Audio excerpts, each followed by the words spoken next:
So the BAE HQ is the number one community for British Asian entrepreneurs, and it is about inspiring, connecting and scaling British Asians. And there's a not-for-profit side, which is the majority of what we do and where most of our time goes. And on that side, you've got the podcast, you've got content, you've got written features, you've got our events, which are all free. And it's also about helping people who don't have a network to give them that network. And for example, we're going into schools, going to universities and trying to really build people up in that way. And from all of that side, that's backed by HSBC Innovation Banking. Nice. Then on the other side, the for-profit side, is now because we have that backing on the not-for-profit side, we can work out how do we start feeding ourselves again, right? Which is like quite important amongst all this business stuff. Yeah. And what we can do from there is that we call it a Robin Hood model, right? Is that we want to give away as much as we can for free to the people on the way up. But some of those people that are larger, so the bigger companies, the bigger funds, they can pay us for us to do brand strategy, to do helping them get deal flow, all of these kind of things where they have the money and the resources and we have the network of people that they want to access. And often it's a case of it's them trying to be more diverse in who they're looking at, where they might miss some opportunities that are really amazing because they don't know the same people we do, and we can help them out in that way. Nice. And so when we talk about that connection model, can you just unpack that a little bit for us? Yes, it's one of the things that was way easier at the start than it is now. Because at the beginning, you don't know too many people. Now it's a kind of minefield of this. Say in the last 2 days, I've met over 100 people easily at different events. And you have a good chat with somebody for 5 minutes. Then you talk to another person 5 minutes, another person 5 minutes, and then you've kind of forgotten who spoke to 10 minutes ago. And what we've got in my head, at least, is that mental model of, okay, this person's a fintech company looking to raise their pre-seed. Oh, I know a fintech person. Oh, I know this person, or I know that person. And it's trying to map them out. And the key thing about it, which may be different to, because people might think, oh, you can just do a SaaS model or something like that, where you do a marketplace. But it's about the warm connections, is that because these people have talked to me individually or talked to my co-founder, we've got a good idea of what they're like, what their strengths are, and we can do genuine introductions where most people will take those introductions. Whereas when it's a cold thing, like I get 100 cold emails a day or every couple of days, you can't handle it, right? And it's just, it's very hard because everyone's going to pitch themselves in a certain way. And often it's just, I'd love to grab a coffee. And it's like, about what? And what we can do is help people in that way of like, okay, this is what you want. This is a person that's interested in that. And they will want to talk to you too. And that's such an important thing of a mutually beneficial relationship is what we generally look for, right? It sounds like you actually have got a really big community and there is a job managing that community.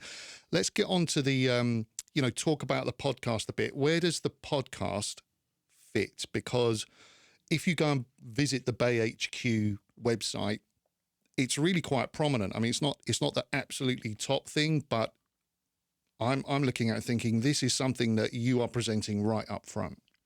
Yeah, absolutely. So I guess the background is that I had 2 podcasts before this podcast. So the original podcast was called Mindful and Driven, and it's because when I initially quit my job to become a content creator, that was really for the writing side originally, is I didn't think I had the guts to do what I'm doing right now, right? Like I'm sitting and looking at a camera and talking. I was terrified of that kind of thing.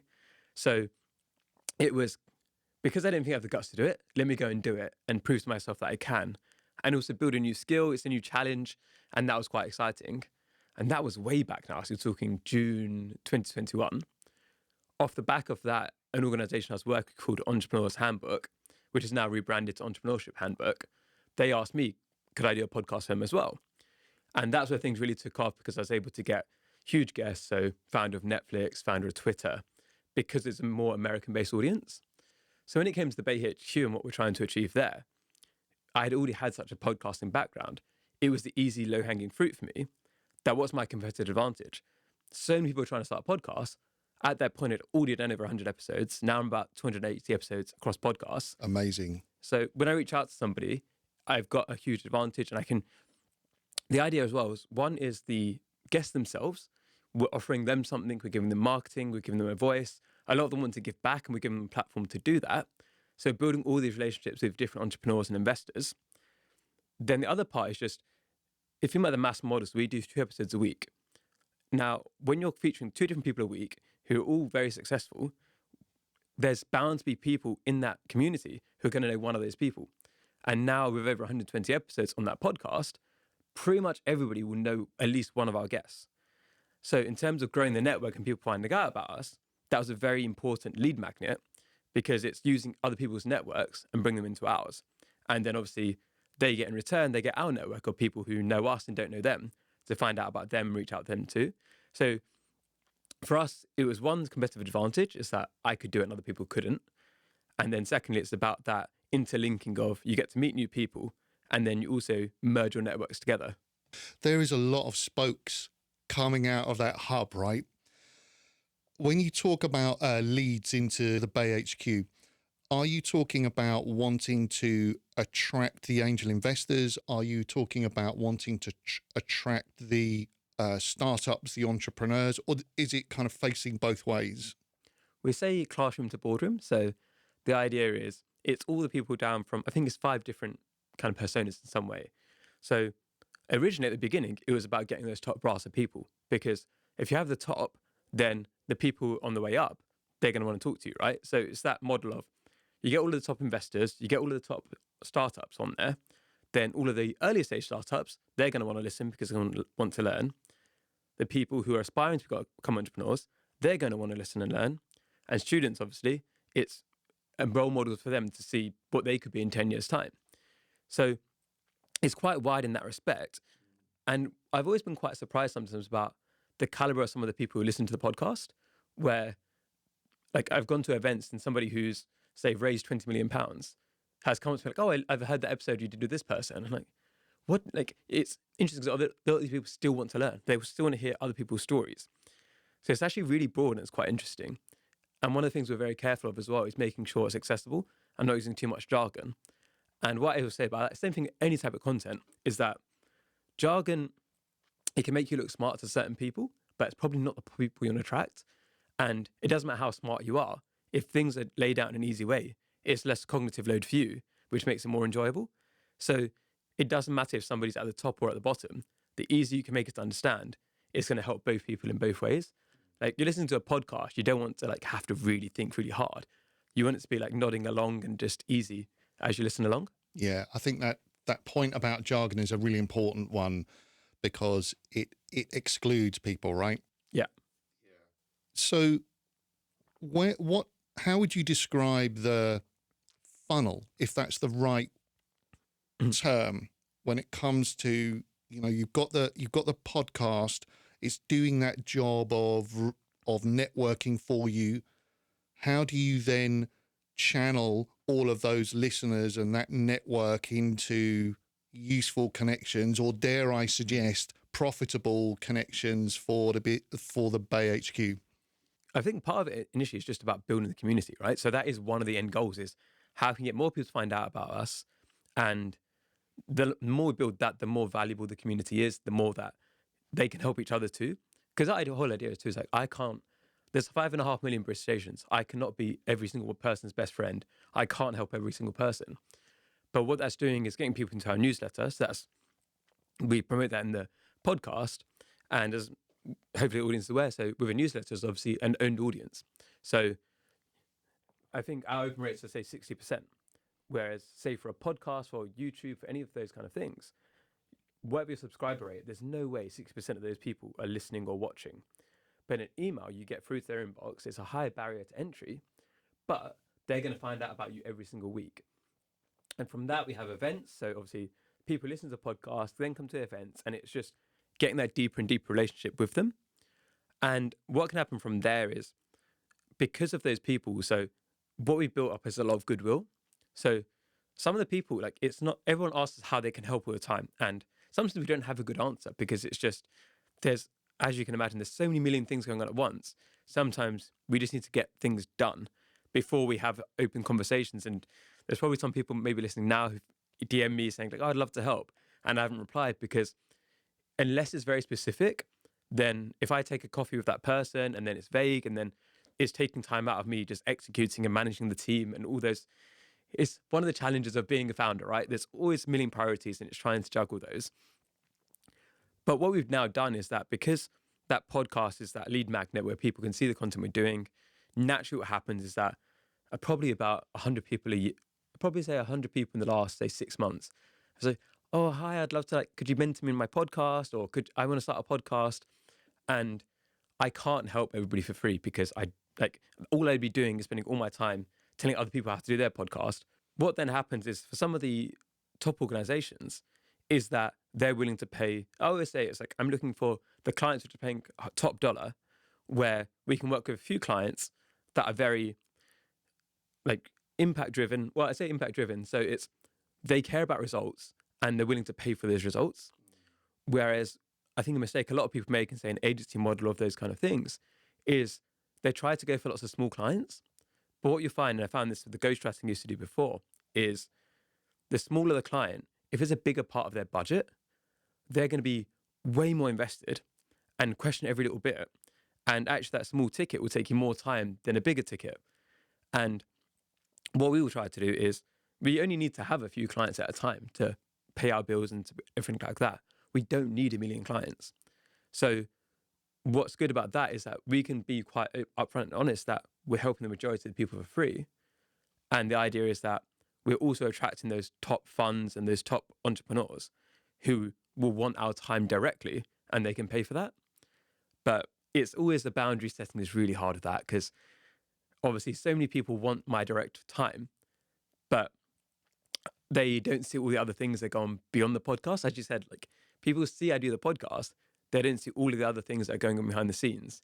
And if I don't make time for that, then everything starts to crumble. And it's trying to balance that out. So I have this general model of if you want my direct time for any significant amount, then it's paid. If you want to just ask questions or get involved in the community, all of those events are free. And you can meet people in that way. So we don't exclude people, but it's my time. I've only got, like, the time I'm sitting with you right now, I'm never going to get this time back again. And this is the youngest I'll ever be. I'm never going to have this youth again. And I'll be a day older tomorrow. And that's the way you've got to think about life. I think sometimes is that it sounds harsh, but it's... You only get one time around. Yeah. And if I spend the next 5 years doing something where I'm just constantly stressed out and I don't make any money from that or I don't provide for myself, people aren't going to remember that in 10 years' time. They're going to forget that I gave them that time. And I'm just going to be resentful and frustrated. But whose fault is that? Is that their fault? Like, obviously, people want time for free because why wouldn't they? It's not their fault for asking. It's my fault for not setting boundaries. Sure. I've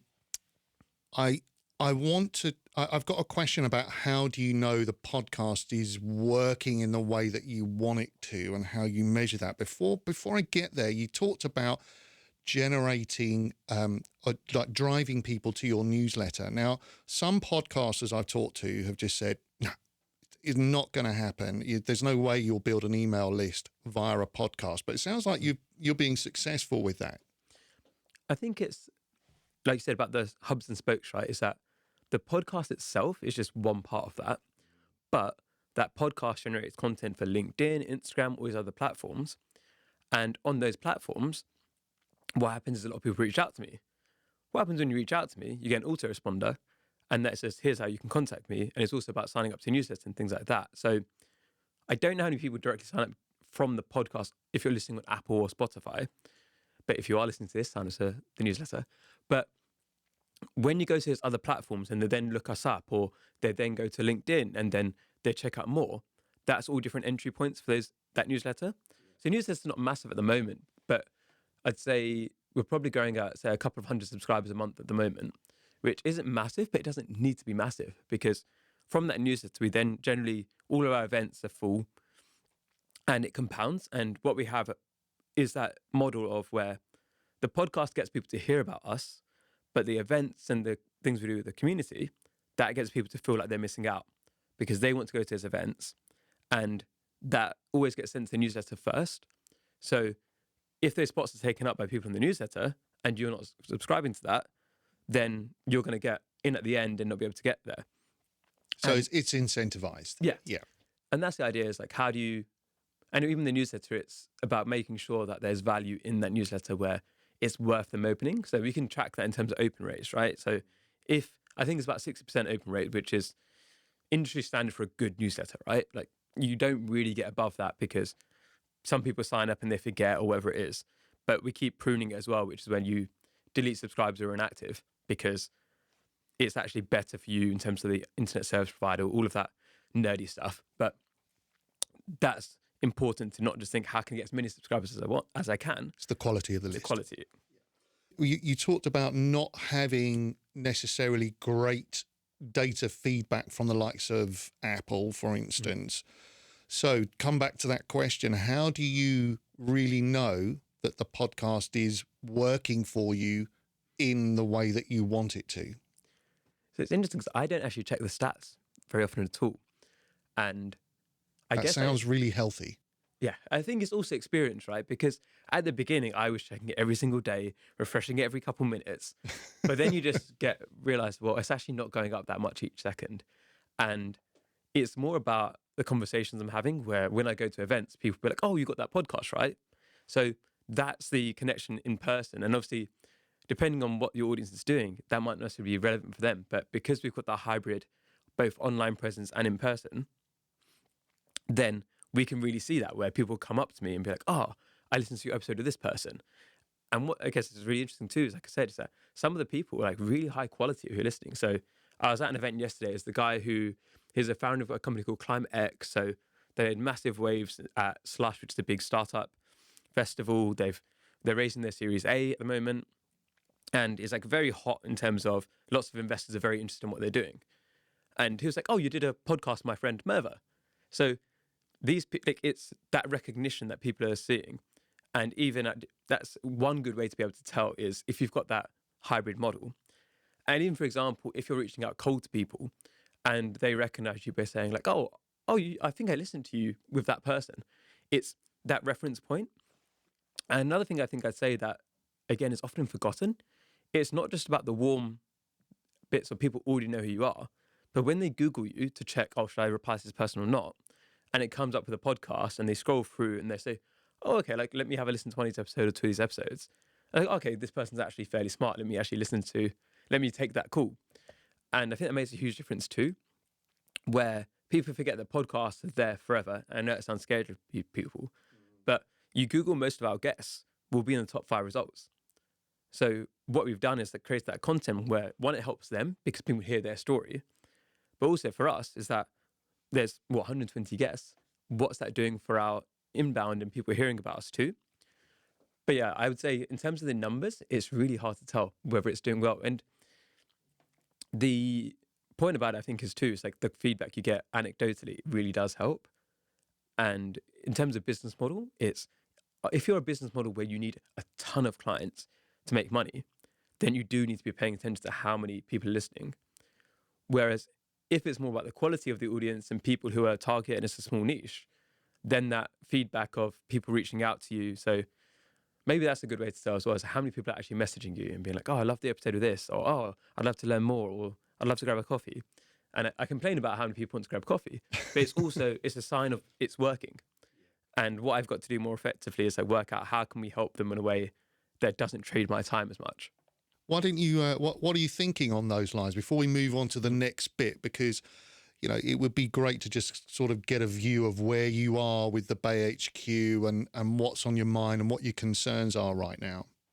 So one of the things we're very fortunate about is that we've got the 2024 sponsorship with HSBC Innovation Banking.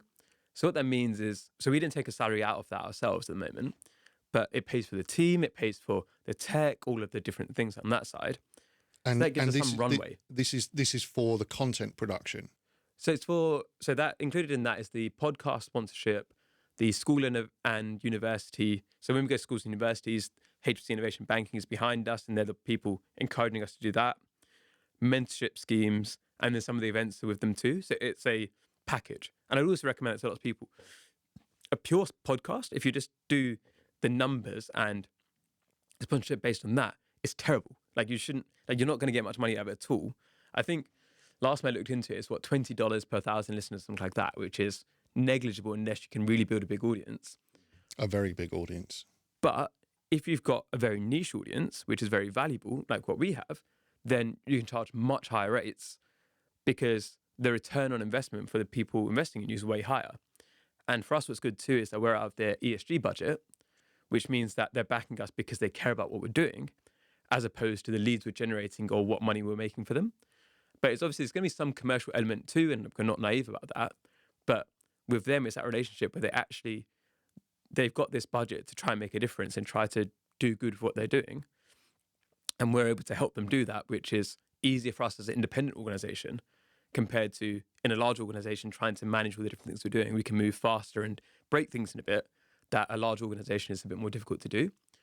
So that gives us some safety for this year.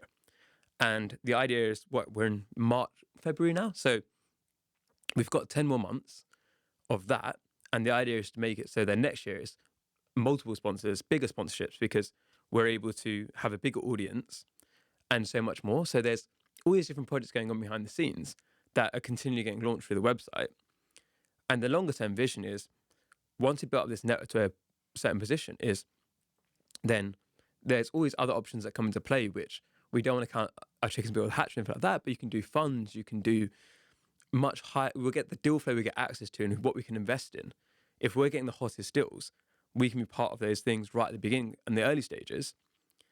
And there's also just so many people, like we can work with so many corporations and do work on that side. So we do that at the moment where we do workshops with large organizations and help them with their content or help them with their positioning and branding because of the nature of what we're doing. I've talked to nearly 300 entrepreneurs, and I can see how they tell their stories and I can see the mistakes they're making. And positioning for that market is a very valuable subsection of my skill set. So there's different things we can do like that. But a lot of it comes back down to, it started as a not-for-profit as a main reason.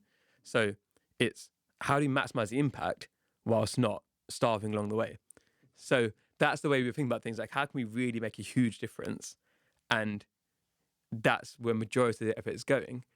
But the nature of our skill set means that we can charge very high rates for our time with the large organizations. And that's the way we stay fed. Good. It's always good to stay fed. Yeah. It's a very important part of the picture, isn't it? And I think for a lot of entrepreneurs and founders, I mean, they can often go into it with this vision of, empire building.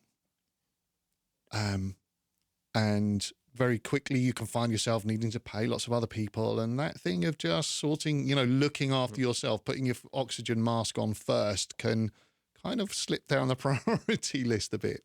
Yeah, and it's going into eyes wide open of knowing how long can I do this for whilst not paying myself? How long can I do this for before I need to start looking at other options? And it's just you've got to be delusionally optimistic, but at the same time, know when enough is enough. You talked earlier about how you'd had this competitive advantage when it came to creating a podcast because you had done shows in the past. And I guess, are there other reasons why you decided that a podcast was the right medium, was the right channel? There are a lot of options out there, right? You could have gone to YouTube. There are plenty of people who are doing a lot of what you are in places like LinkedIn and elsewhere without podcasting. So, what is it about that medium that switched on the light for you? So I think in terms of the funnel, right, is that, say, LinkedIn content, Twitter content, Instagram content, you get a wider reach. So way more people see our Instagram Reels than who listen to the full podcast. But it's inch deep, right? So with a podcast, you get a much deeper connection with people where they'll actually get a good idea of whether or not they like you. And that's so important, right? Because if they like who you are and they back you and your mission, they're way more likely to come along the journey. Whereas there's a million Instagrammers and TikTokers who are all kind of the same, right? Sorry to Instagram and TikTokers, but it's very hard. So you have like a bit of differentiation. You might like them, whatever like that. Whereas longer form content, which is podcasting, blog writing, it really gets people to have that deep connection with you. And that deep connection is what can really make a change. So whether that change being for us is about that deeper connection we got with people enabled to open us doors, which enabled us to do the university work, the school work, and really bring in so many people who felt like they didn't belong into our network. That was very difficult to do, I think, from just LinkedIn and Instagram posts. Whereas if they could really get that deeper sense of us. And it's the whole thing is that I think a lot of time people pretend that we don't judge each other. I'm judging everybody all the time, right? I'm trying to work out, if I'm meeting 100 people a day, I need to work out, do I want to spend more time with this person or not? Do I back this person? Because if I'm going to introduce them to somebody and I don't think that they're all that nice a person, I don't want to give the person I like that experience. So you've got to realize that people are judging you, and you can either let that terrify you or be like, well, I'm actually authentic, so I've got nothing to hide. And if you're actually, the only reason you should be scared of people judging you is if you aren't what you say you are. Whereas I am. So then if people don't like what I'm doing, that's absolutely fine. Like I said, I can't handle the people I currently have. So if people don't like me, that's actually a good thing, because then I'm not, like, it's better to realize that early on than for me to spend loads of time or try to then go for a coffee with them. They can make the decision themselves. They can listen to it and think, okay, this guy is whatever he is. We don't want to work with them. We don't like what they're doing. Cool, that's fine. They've been able to work that out without even talking to me, and that's okay. And I think people need to get more okay with that, where it's so easy to want everybody to love your podcast. Most people aren't going to listen to your podcast. Let's be real, right? Like, there's people have maybe 4 or 5 podcasts they listen to on rotation. And you've got to, if somebody's an avid podcast listener, you've got to displace one of those other podcasts, right? And it happens to me because, like, some people I loved at the beginning, say Tim Ferriss, right? But now, like, it's not that I don't like him. It's just a case of I've heard so many of his episodes where it doesn't have the same appeal to me anymore. And that's where you've got to try and catch people in those times where they're replacing or they're moving different ways. And I think it's a natural thing for many podcasts is that if the content becomes too similar, and it's only becomes a problem when you're, say, 100 episodes in, right? When you're in your first 10 episodes, it doesn't matter. But you're trying to look for, they could be listening to Diary of a CEO or Rangan Chatterjee, Feel Better, Live More, all these other podcasts, high performance podcasts, but they're choosing to listen to you instead. You've got to be grateful that they're spending that time with you. Then I forgot the question. What was the question again? It was, what was the question? I slightly forgot myself. It was about what were the things about the podcast medium particularly that you decided, yes, this is the right vehicle. Yeah. So that's all around that depth of relationship. Then the other part I mentioned earlier about the actual connection with the podcast guests themselves is really important. And it's also hub and spoke model of you do one piece of long form content, then that's YouTube shorts, it's YouTube clips, it's LinkedIn posts, it's Instagram reels, it's TikTok. So it's generating content for you. Yeah, exactly. And it's also, again, a competitive advantage in terms of so many people can just write on their own ideas, right? And you've got to have the gravitas for that to work. And that's one of the things a lot of people miss is that I can write things on LinkedIn, and because I've got a reputation now, that people can pay more attention. And I often see it, say Stephen Bartlett, right? You can write exactly the same thing as Stephen Bartlett. You can write it better than he did. But because people care who Stephen Bartlett is and they don't know you, they're going to think his post is amazing, his ideas are amazing, even though it's the same as what maybe a million other people are saying. And that's the difficult thing about what people forget is that by having that model it's weird that people care more about what you have to say when they realize either who you know or what your background is and things like that. So it's not just what you say, it's also the person that says it. And what it has too is that whole thing about being on show, right? Is that people can see how I'm talking now. I give them a lot more data points to judge me, which is scary sometimes, like you said. But if I'd rather they find out whether or not they can like me or not themselves easier than have this massive funnel of people who don't really care about what I'm doing or what my mission's about, right? And I think through voice, through video, that comes across that I do care. It's interesting this idea is presenting itself that there's a kind of efficiency gain there. There's almost a sort of filtering out of the people that are not going to work for you and not going to work with you and not going to work for the BAE HQ. Interesting. Let's talk about booking guests. Let's talk about, as I've described it, bidding contributors. And I know that you've had some really exciting, very high profile guests, and maybe you'll just kind of drop a few names. That would be lovely. But just tell us about that approach, the attitude towards that, because I do think that particularly when people are starting podcasts, and I think in many ways it's valid, they don't necessarily want to go right to the top of their wish list. And, you know, I'm all for, when you begin, work with people that you're comfortable with. That's really important because you're going to kind of make some mistakes along the way, all that sort of thing. But nonetheless, I am also a big advocate of don't be afraid to ask anyone. Yeah, so I guess a few different points there. So if I do the name dropping, so for you, so biggest guest in terms of different criteria. So in terms of sheer numbers, Ev Williams, founder of Blogger, Twitter, and Medium. So he's worth several billion. Mark Randolph, the co-founder and original CEO of Netflix.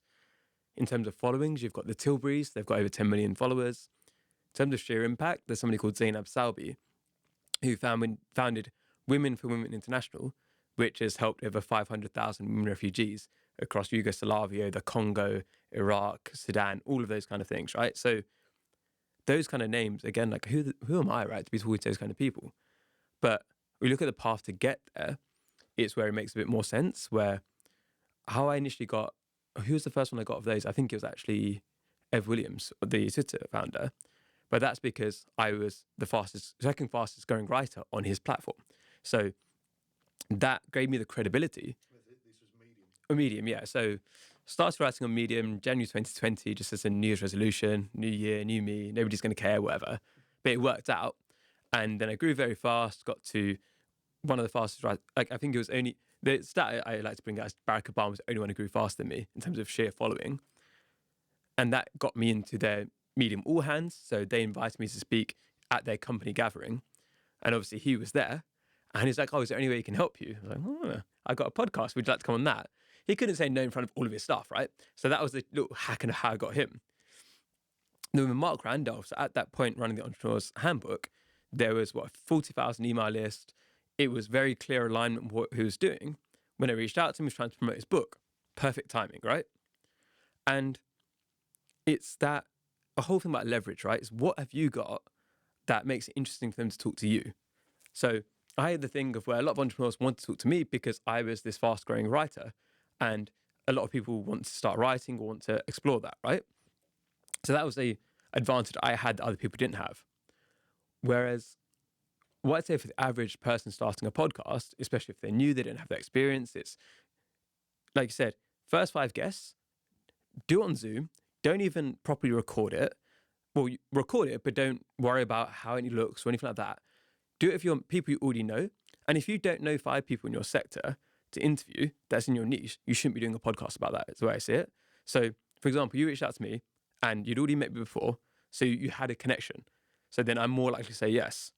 Whereas when a stranger reaches out to me in the first 5 episodes, I'm like, the whole stat about 90% of podcasts don't get past episode 10. I'm not going to go on somebody's first 10 episodes because the likelihood that they even release it, I've had that in the past where I've gone on people's podcasts, they haven't released it, I've given up an hour of my time, I've given up something else. Like, there's a opportunity cost of that time. So first 5 episodes, people you know well, people who are your friends who you just talk to anyway, because then you're not taking up an hour of their time because they like talking to you, hopefully, if they're your friends. Record those 5. If you don't enjoy it, stop. If you enjoy it, look back at it. What could I improve? Is it engaging? Think about the name and stuff then. What people do wrong is they spend ages with the branding, the name or the podcast, or this is the tagline, this is how we're going to be different. And it's like, just record an episode. See if you even, do you even enjoy it? Can you even hack listening to yourself back? Because at the beginning, you got to listen to yourself back a lot. I'm so used to my own voice now, which is a bit egotistical, but it doesn't bother me anymore. I've got over that hump of if I suck as a speaker, that's fine now. I'm too far gone. But at the beginning, I used to hate listening to myself, but I got over it.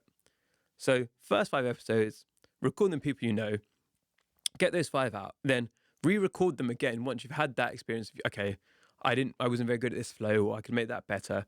And that's if you've got I'm talking about guest-based podcasts as well here. So first 5 is your friends, then it's, can you get each of them, do they know somebody who maybe is a good fit as well? And if you've given them a good experience, then hopefully they'll recommend somebody. Now you've got your first 10 guests. Now you've got 10 guests, their episodes are released. you can now look at slightly bigger guests. But how I do it now is I very rarely actually cold outreach, unless somebody's strategically important in some way, where I don't have a connection to them, but I feel like they bring something different. Most of the time, it's now just guests being like, oh, like my mate would be really good for this. Can she come on? And I don't have to work as hard anymore, right, on that. But at the beginning, you've got to understand most people are going to say no, and they should say no. And this is the thing that's really hard for you to get at the beginning, is that you can't offer them anything. They've got so many other priorities. And we think about how, I always say this as, think about how busy you think you are. I think I'm just as busy. The listeners, they think they're really busy too. Everybody's busy. So how do you make them care enough to take time out of their really busy lives? Maybe they've got kids, maybe they've got parents looking after, maybe they just want to go to the gym, maybe they've got health problems. There's always stuff you don't see online. And you're asking for their time, which, like we said, they're never going to get back. You've got to be damn sure that it's going to be worth their time. Because the last thing you want is people coming on your podcast, man, I really regret that. God, I wasted my time. And it's happened to me in the past, right? Where I've been on a podcast and it's not even about preparation. It's just about, can you make that person feel welcome? Whereas I've been on podcasts, but I feel like the host is more nervous than I am. And I was like, I'm not supposed to be coaching you through the podcast. Yeah. Like, you're interviewing me. Yeah. Talking of nervous, what was it like for you, when it came to sitting down and interviewing the head of Twitter, the head of Netflix? I mean, I'm guessing that if it was me, I'd be somewhere between kind of really scared and really excited. Oh, actually, it was the founder of Netflix was the first like big episode that came out, because I remember it. And what you see, if you watch the episode, so the top I'm wearing, you see the sweat stain slowly growing throughout the episode, right? If you pay attention, because that's the time I just completely crap myself. It was so overwhelming to speak to somebody like that. And Mark Randolph, incredible guy. And how I explain it is, it's that Obama-esque level of charisma he had. And I just felt completely bodied. I was like, I don't know what I'm doing here. I'm completely out of place. Like, who am I? But the thing about him was that after we finished recording, he carried on talking to me. He's like, oh, what's your story? I want to learn more about what you're up to. And for somebody at that kind of level to care about what I'm doing, then I don't care how big anybody else is anymore. Because if those people could be willing to be kind to me afterwards, then it does, like, I'm like, okay, there's a few people who are bigger than like Netflix, right? So if I was interviewing Jeff Bezos or like Elon Musk, I probably would crap myself too. But everybody else now, it's like, you're all just people. And are we allowed to swear on the podcast? Yeah, go for it. So everyone I've interviewed, all eat, all sleep, all shit. Doesn't matter how big they are, how much money they made, whatever it is, they're all people. And once you can treat them like people and treat them as like another human being, it makes a huge difference. Yeah. Whereas it's really weird when somebody's a bit too differential to you, because then it's the weird relationship. And often for them, they're living vicariously through you as well. So those people at the very top, they don't have normal friends as much. They don't get to see people at your kind of level or my kind of level at the time. So it's interesting to see what young people are up to or what other people are doing. And that's the whole thing about leverage, right? Is what have you got as different to somebody else? Let's say somebody listening is a surfer or something like that, and is a world-class surfer, and they can talk about that, and the founder of Netflix and be like, oh, that's cool, like I want to learn more. Like, you're always going to have something which is different to their life experience. And can you do that from a humble perspective of, oh, they might be interested in my story too, and not be like, I'm more important than you, but be like, I've got a different experience, and maybe they're interested in stories. And a lot of people at the top are interested in stories, because they wouldn't have got to where they are if they don't enjoy listening to other people's stories. Right. And it's so important, isn't it? It's there's a generosity in there, isn't it? Well, is it a generosity? Is that the right way to phrase it? It's just that kind of, it's so important, isn't it, to just think beyond yourself on what you want and need out of any given situation. And I think that, I don't want to put words in your mouth, but you're in very much in the business of building community. And if you're not in a dialogue, if you're not in an engaged dialogue, well, where are you going? Yeah. It's always interesting to me how things have adapted over time, where I'm now, at the beginning, it was me kind of chasing everybody, and now I'm the other side. And it's really interesting to learn all the resentment and frustration I used to have at other people. And then now it's like, oh, I'm probably that to other people now, right? Everyone's, oh, he doesn't reply to me, or he's too late, or he ignores me. And it's that journey you go through. And I think the same thing you go through when you go from being an employee to being a founder. And when you're an employee, you complain about your managers and you complain about this and you complain about your bosses. And when you become a founder and you've got employees, like, oh, this is so much harder.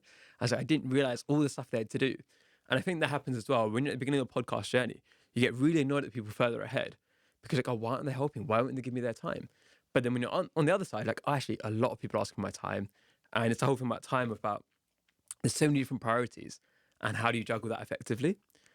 And looking at see what you said is it's really interesting to see that it's not necessarily generosity, I think. It's about just genuine, it's curiosity, right? They just interested. And the tough thing with many people, same thing with me now, right? It's very hard to get me one-on-one because it's just, I can't scale one-on-one time. Same thing with those people. They can't scale their one-on-one time. They might love to chat to everybody who messages them. Like I would love to chat to everybody who messages me, but I never get anything done. And then it's one of my biggest fears, I think, as a podcaster is that I don't want to be a talking head. I just want to talk about like, oh, I'm going to do this, I'm going to do that. Or I talk to this person, or that person. It's like, what am I actually doing? Like, am I just talking to people or do I actually do something that helps them and actually makes an impact? And I think it's hard for people to see that, but that's one of the key things about how I'm prioritizing my time. It's like, I actually want to be doing things and making a difference as opposed to just talking about making a difference, which I think is a trap that some people get caught in. Amardeep, there's so much in here, and I'm really grateful for you giving the Content Mavericks Club your time today. We're pretty much at the end, but I'd like to finish with just leveraging out of you a few top tips. We've covered a lot of ground, so I'm going to put it this way. If there's one thing that you and the BAE HQ get out of podcasting that makes it worth all of the time and energy investment that you put into it, what is it? I've just met incredible people. And at the end of the day, everything comes back down to people. Like, I never thought I'd be talking to the founder of Netflix, just that's pre-BAE HQ. But even the people I've talked to, like now, it's like, I always pinch myself like, who the hell am I? Like, I'm just some kid who grew up in East London who now gets to talk to all these amazing people. And they are interested in what I do. And it's just, it never fails to amaze me that this is now my life. Biggest downside? Oh, I think it's that guilt that comes with not being able to, you want to help everybody, but you just don't have enough time. And I think that's something which I really struggle with. And I can say on the podcast, oh, I'm trying to do this, trying to do that. But in reality, I feel bad every time. And I'm trying to get over that because I can't, like, I've got to get rid of that savior complex, right? I can't help everybody. I've got to try to be most effective with my time to help as many people as I can. But I've also got to look after myself too. And I think that guilt is like the biggest downside of that, not the micro fame that comes with what I'm doing. And your top tip for entrepreneur or startup brand that's looking at a podcast and thinking, is this the right thing for us to do? Test it, experiment. Because you can spend a million years talking about, oh, what should we call it? Oh, what should we do? Just do it. And like I said, record 5 episodes, find out, okay, is it good? Do people get some feedback from honest people around your network? And just start it. And what's the worst that can happen? If it's always interesting people, you have an interesting chat and nobody listens. You've had an interesting chat, you've won. So that's the thing. Just don't overdo the marketing before you're comfortable with what you're doing, which is a big problem that people do. Is like, just get started, fail a lot. Once people are starting to give you good feedback, then start pushing marketing behind it. Amardeep Parmar from the BAE HQ, thank you so much for joining us for the Content Mavericks Club. All right.